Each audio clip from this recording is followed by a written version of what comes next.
Jenis strategi berikutnya pada two players zero sum game adalah mixed strategy.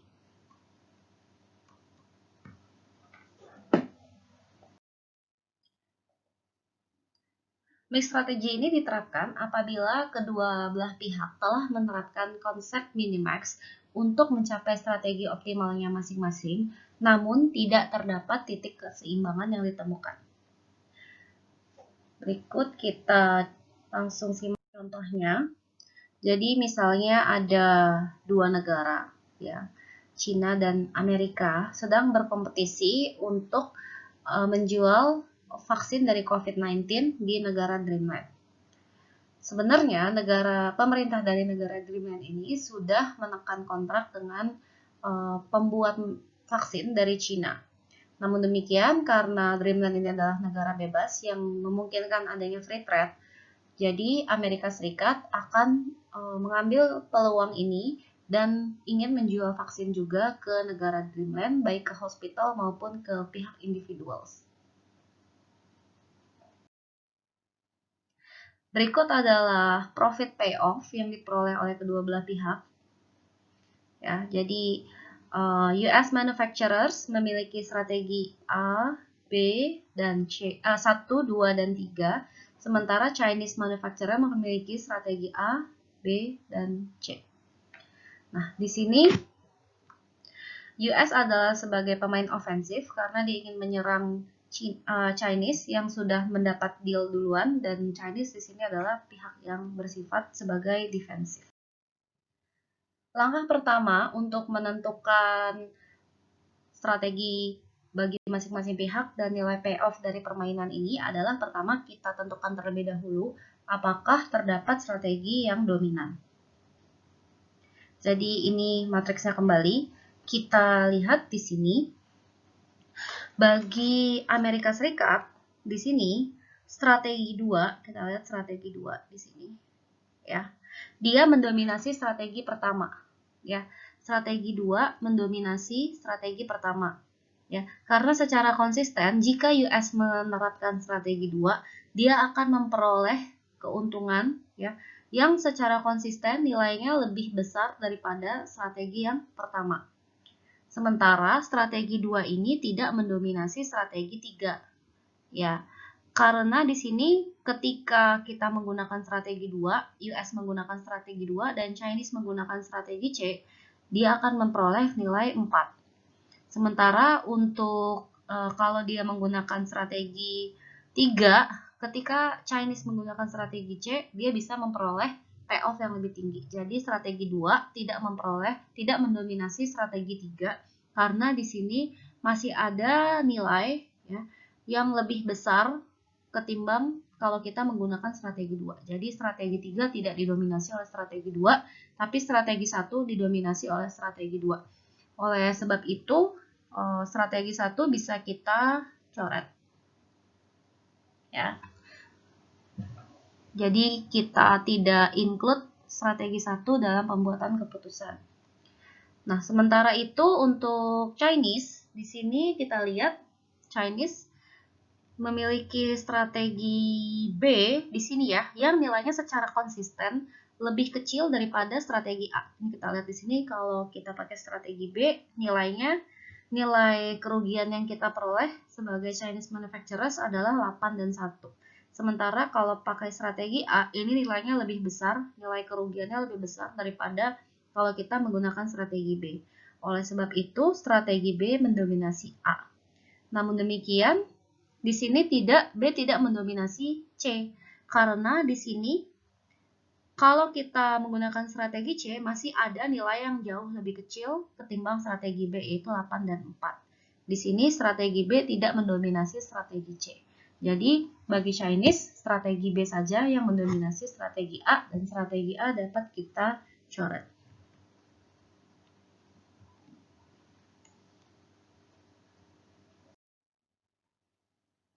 Nah, berikutnya adalah kita mengaplikasikan kriteria maksimin untuk offensive player. Jadi ini adalah matriks yang sudah kita peroleh, ya. Maksimin, maximum of minimum value. Jadi US manufacturer punya strategi 2 dan 3. Nah, di sini kita lihat jika menggunakan strategi 2, nilai minimum yang bisa kita peroleh adalah 4. Sementara kalau kita menggunakan strategi 3, nilai minimum yang kita peroleh adalah 1. Dengan kriteria maksimin, maka yang kita peroleh adalah strategi yang menghasilkan payoff yang paling besar, yaitu strategi C yang menghasilkan payoff 4. Sementara itu, untuk defensive player, kita aplikasikan kriteria minimax. Jika Chinese manufacturer menggunakan strategi B, kerugian terbesar yang mungkin dia peroleh adalah 8. Sementara kalau menggunakan strategi C, kerugian terbesar yang dia derita adalah 7. Nah, nilai terkecil dari kemungkinan kerugian yang paling besar ini adalah 7. Nah, ini kita lihat di sini. Bagi US manufacturer dan Chinese manufacturer tidak menemukan saddle point atau titik equilibrium karena mereka memiliki outcome of the game yang berbeda. Ya, C memperoleh nilai 4.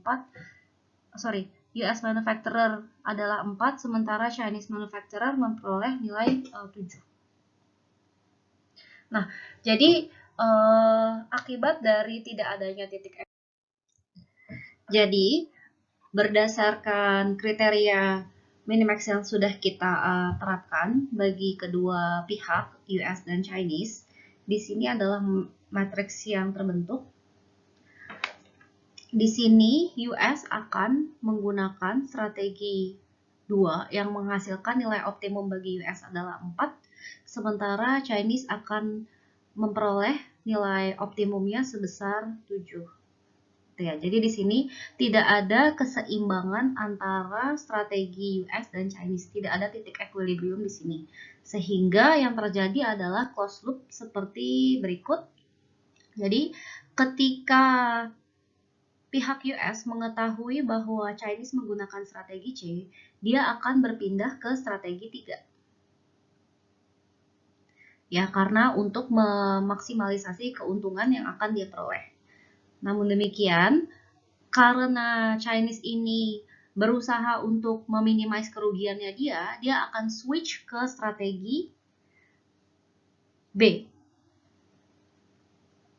Ya, jadi di sini dia akan memperoleh kerugian sebesar 1, ya, sebesar 1, dan di sini US akan memperoleh keuntungan sebesar 1. Jadi keuntungan US di sini terminimalisasi karena dia bergerak ke strategi B, gitu ya. Nah, namun demikian ketika US tahu nih kalau misalnya Chinese memilih strategi B, dia akan pindah lagi.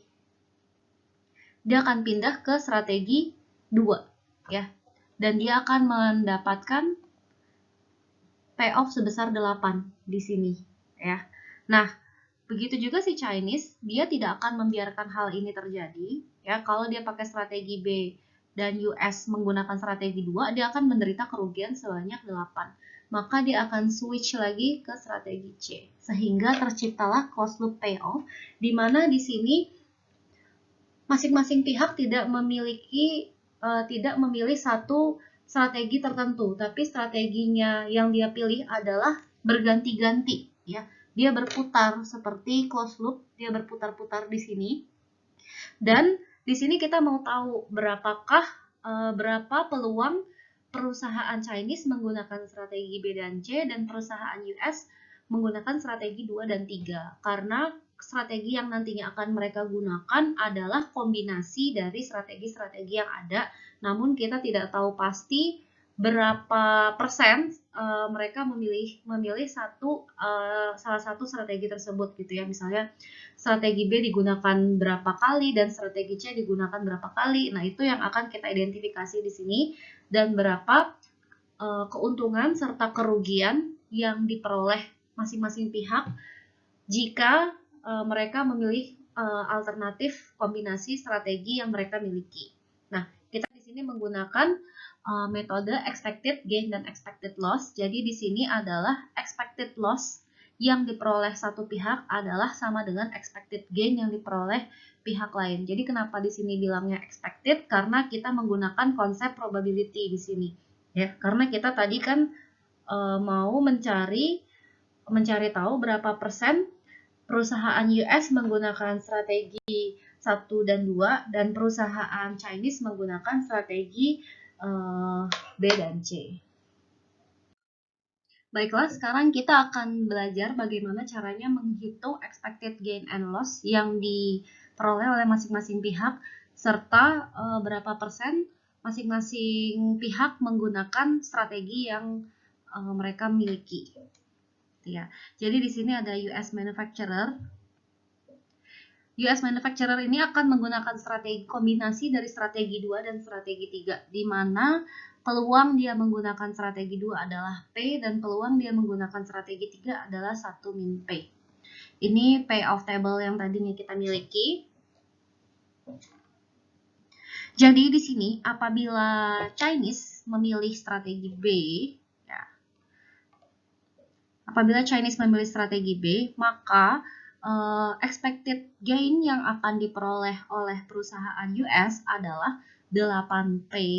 Di sini ya, 8P dari sini, 8P ditambah 1 dikali 1 min P. Artinya 8 dikali berapa persen strategi 2 ini akan dipakai, dan dikali berapa persen strategi 3 ini akan dipakai. Jadi kalau misalnya kita sederhanakan, bentuknya adalah 1 plus 7P.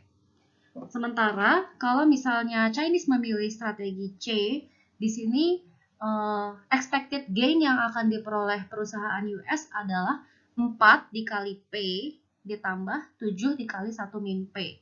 Nah, 1 min P ini juga sama menggambarkan, mensimbolkan, P ini mensimbolkan berapa persen strategi, berapa persen peluang strategi 2 dan 3 ini digunakan oleh perusahaan US. Nah, jadi di sini kita dapat bentuk sederhananya adalah 7 dikurang 3P. Kemudian proses berikutnya adalah kita substitusikan menggunakan persamaan matematik sederhana. Jadi 1 plus 7P sama dengan 7 dikurang 3P. Kita dapat 10P sama dengan 6. Maka nilai dari P adalah 6/10 atau 0,6.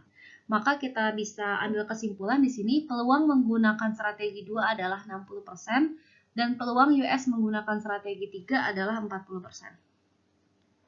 Ya. Nah, jadi di sini kita bisa menghitung expected gain dari Amerika Serikat apabila Chinese memilih strategi B. Tinggal kita masukkan saja ke persamaan, ya. Tinggal kita masukkan ke persamaan yang di atas, ya. Jadi kalau misalnya Chinese menggunakan strategi B, US akan memiliki profit 5,2 juta dolar. Sementara kalau Chinese memilih strategi C, nah ini nilainya juga sama, 5,2 juta dolar. Nah, berikutnya kita lihat di perusahaan Cina. Nah, semestinya dengan konsep expected gain and loss, ini nilai yang akan diperoleh perusahaan US, ya, gain yang diperoleh perusahaan US adalah sama dengan loss yang akan diperoleh perusahaan Chinese. Coba kita lihat di sini. Chinese menggunakan strategi B dan strategi C, di mana peluang menggunakan strategi B adalah P dan peluang menggunakan strategi C adalah 1 min P. Ini adalah matriks yang kita punya.